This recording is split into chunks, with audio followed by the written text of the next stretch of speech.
બાળકો, આજના વિડીયોમાં આપણે તમારે જે નવી સ્વાધ્યાય પોથી આવી છે ભાગ 3, તેમાં જે છઠ્ઠો પાઠ એટલે અને ચોપડીની અંદર સ્વાધ્યાય પોથીની અંદર પહેલો પાઠ બતક અને અથવા પણ હંસ, તેનું જે સ્વાધ્યાય કાર્ય આપેલું છે તેના વિશેની વાતચીત કરવાના છીએ અને તે સ્વાધ્યાય કાર્ય છે એ લખવાના છીએ.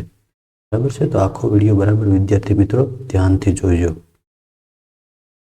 તો એમાં અહીંયા પહેલો પ્રશ્ન આપેલો છે, ઊંચા ઊંચા ડુંગર ચડીશું ગીતના આધારે લખો. ઊંચા ઊંચા ડુંગર ચડીશું એ ગીત છે એ આપણે કલસોરની ચોપડીમાં જે બતક અને અથવા પણ હંસ પાઠની શરૂઆત જ્યાં થાય છે ત્યાં આવેલો છે. બરાબર છે? જો તો એની અંદર અહીંયા છેલ્લા શબ્દો જે આવેલા છે, ચડશું, ઉતરશું, તરશું, ફરશું, કરશું, મલકશું, ઢળશું, મળશું, આ બધા જે શબ્દો આપેલા છે તેના આધારે આપણે જે સ્વાધ્યાય પોથીની અંદર જે પ્રશ્ન છે એના જવાબો લખવાના છે. તો એમાં અહીંયા 3-4 જવાબો છે એ આપેલા જ છે. એના આધારે આપણે વિચારી સમજી અને અહીંયા જે ખાલી જગ્યાઓ બાકી છે ત્યાં જવાબો લખવાના છે. તો પહેલું છે, પહેલા પ્રશ્નનું ઉત્તર છે ચડવું, તો અહીંયા લખેલું છે ચડીશું. તરવું, તો અહીંયા લખેલું છે તરીશું. તો અહીંયા કરશું લખેલું છે, તો અહીંયા શું આવશે? તો કે અહીંયા ચડવું, તરવું એવું હતું. તો અહીંયા કરશું, તો અહીંયા શું આવશે? તો અહીંયા આવશે કરવું. પછી અહીંયા ચરવું છે, તો અહીંયા આ બાજુ શું આવશે? આ બાજુ કરશું, તરશું, ચડશું એવી રીતના શબ્દો આવે છે. તો અહીંયા આવશે ચરશું.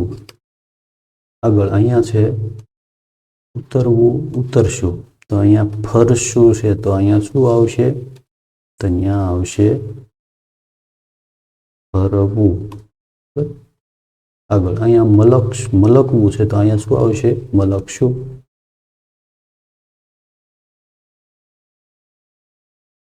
આગળ અહીંયા ગાશું છે, તો અહીંયા શું આવશે? ગાવું. આવી રીતે વિચારીને જવાબો છે એ આપણે લખવાના હતા. એ પહેલો પ્રશ્નના જવાબ આપણે લખી નાખ્યા. પ્રશ્ન 2 છે, પાઠ્યપુસ્તકના પાના નંબર 85 પરનું ચિત્ર જોવો અને નીચેની ખાલી જગ્યા પૂરો. તો આપણે પાઠ્યપુસ્તકનું પાના નંબર 85 જોવું પડશે. તો આપણે કલસોરની ચોપડીની અંદર જોઈએ પાના નંબર 85 ઉપર કયું ચિત્ર છે? તો કે પાના નંબર 85 આ છે. તેમાં આવું ચિત્ર આપેલું છે. બરાબર છે? જો આ એ બતક છે ને એના બચ્ચા ને બધું છે એ ચિત્રમાં આપેલું છે. એ ચિત્ર જોઈને આપણે ખાલી જગ્યાઓ પૂરવાની. પહેલી ખાલી જગ્યા છે, ચિત્રમાં ખાલી જગ્યા બતક છે. કેટલા બતક છે? 4, 5 કે 6? તો આપણે ચિત્રની અંદર જોઈએ. તો ચિત્રમાં એક આ હંસ છે. શું છે? આ હંસ છે. 4 બતકના બચ્ચા છે અને એક બતક છે. જવાબમાં લખશું આપણે ચિત્રમાં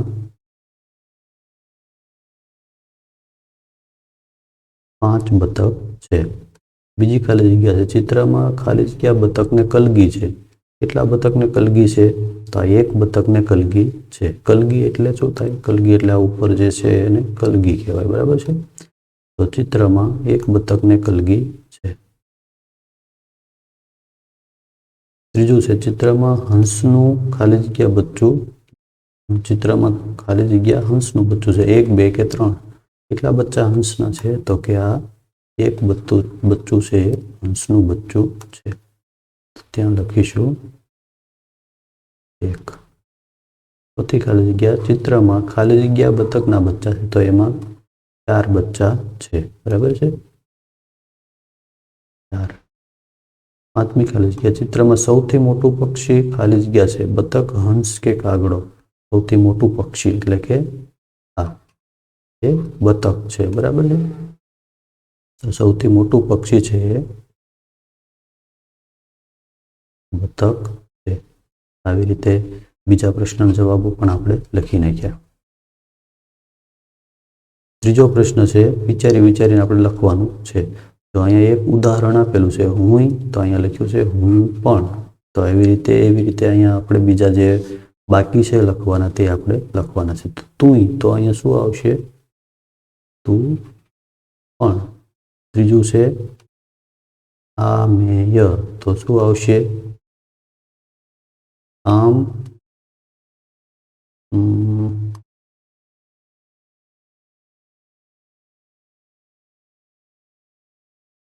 આમ પણ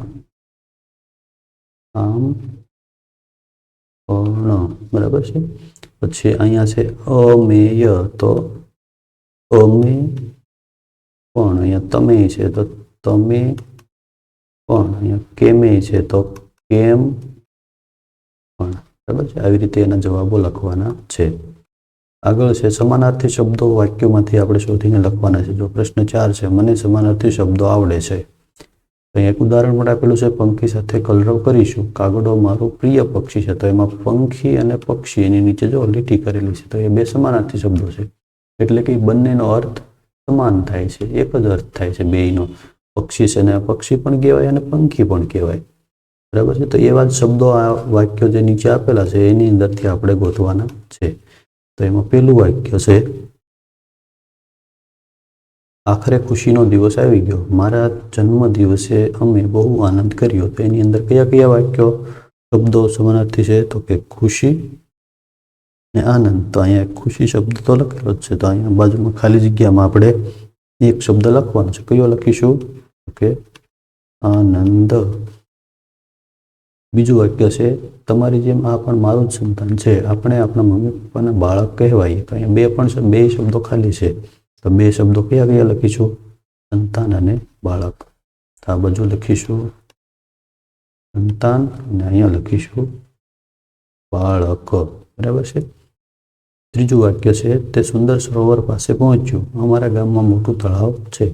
એમાં કયા સમાનાર્થી શબ્દો આવ્યા? સરોવર અને તળાવ. અહીંયા લખીશું સરોવર અને આ બાજુ લખીશું તળાવ. બરાબર છે. તો એ 4 લખાઈ ગયા. આપણે આગળ જોઈએ. આપણે 3 લખાઈ ગયા છે, 4 ચોથું અને 5મું બાકી છે.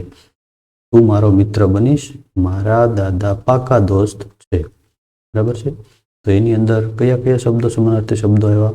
મિત્ર અને દોસ્ત. અહીંયા લખીશું પહેલી ખાલી જગ્યામાં મિત્ર અને અહીંયા લખીશું દોસ્ત. 5મું છે, અહીંથી થોડા સરોવર દૂર મારો પરિવાર રહે છે, અમારા કુટુંબમાં અમે 6 લોકો છીએ.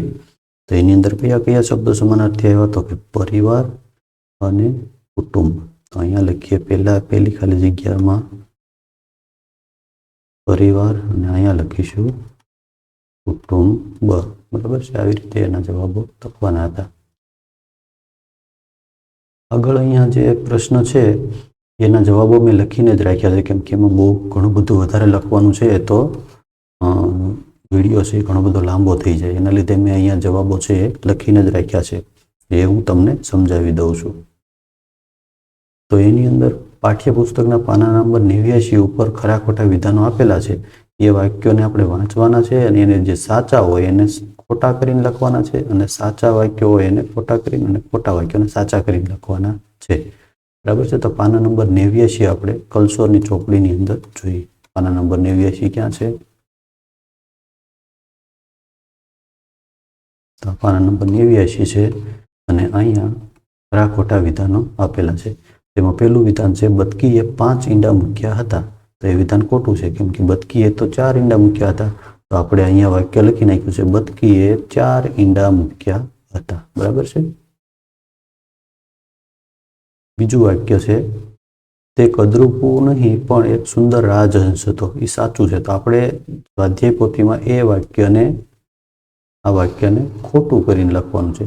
તે કદરૂપું બતક નહીં પણ તે એક સુંદર રાજહંસ હતો. તો શું થશે એનું ખોટું વાક્ય? તો અહીંયા આપણે લખી નાખ્યું છે, તે રાજહંસ નહીં પણ કદરૂપું બતકડું હતો. બરાબર છે. ખોટું વાક્ય છે. પાઠ્યપુસ્તકમાં સાચું હતું તેને આપણે ખોટું કરીને લખ્યું.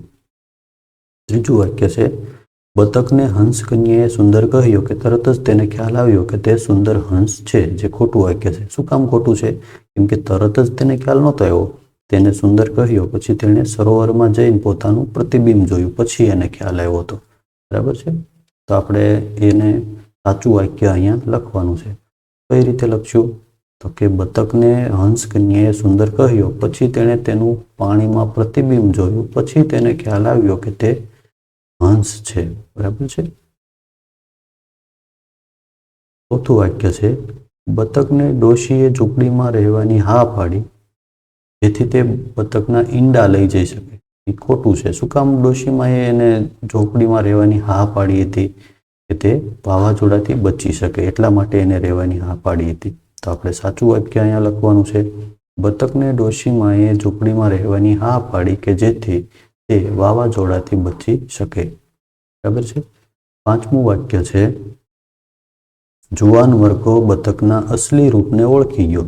એ ઓળખી નહોતો ગયો જુવાન મરઘો, એને તો એને કદરૂપું બતકડું કહ્યું હતું, એટલે એ વાક્ય ખોટું છે. તો આપણે એને સુધારીને સાચું વાક્ય લખવાનું છે. સાચું વાક્ય શું થશે? જુવાન મરઘાએ બતકને કદરૂપું બતકડું કહ્યું. બરાબર છે. કદરૂપું બતકડું કહ્યું.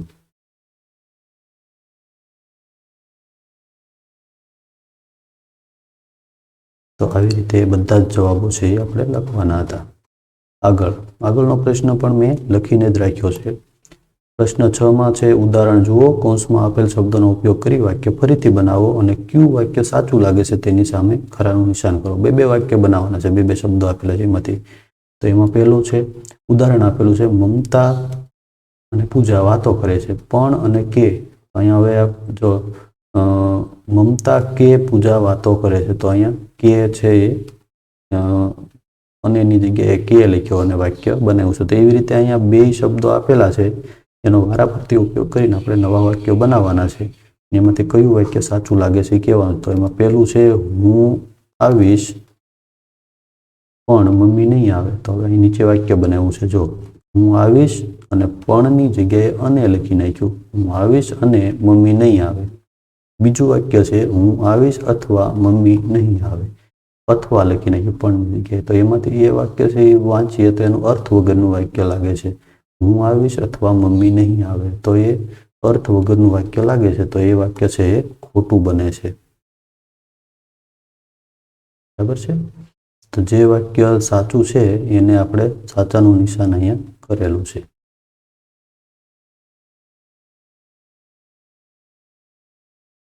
આગળનું વાક્ય છે, મને વરસાદમાં નહાવું ગમે પણ મારા કપડાં પલળે એ ગમે નહીં. હવે અહીંયા અને અથવા એ બે શબ્દોનો ઉપયોગ કરીને વાક્ય બનાવવાનું છે.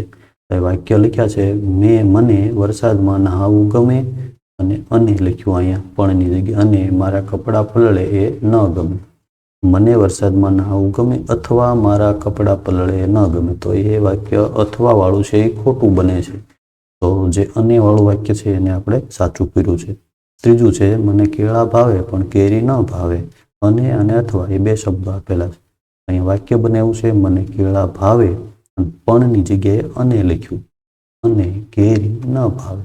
બીજું વાક્ય છે, મને કેળા ભાવે અથવા અનેની પણની જગ્યાએ અથવા લખ્યું છે, કેરી ન ભાવે. તો એમાં અને વાળું વાક્ય છે એ અર્થવાળું બને છે, એટલે એને આપણે સાચું કર્યું છે. ચોથું વાક્ય છે, તમે મારા ઘરે આવશો કે કાલે? તમે મારા ઘરે આજે આવશો કે કાલે? તો અહીંયા અને પણ એ બે વાક્યો આપેલા છે. તો એ બેનો ઉપયોગ કરીને આપણે અહીંયા લખવાનું છે, તમે મારા ઘરે આજે આવશો અને કાલે. પછી બીજું વાક્ય છે, એની અંદર આપણે અહીંયા અથવાની જગ્યાએ આપણે પણ લખવાનું છે. તમે મારા ઘરે આજે આવશો પણ કાલે.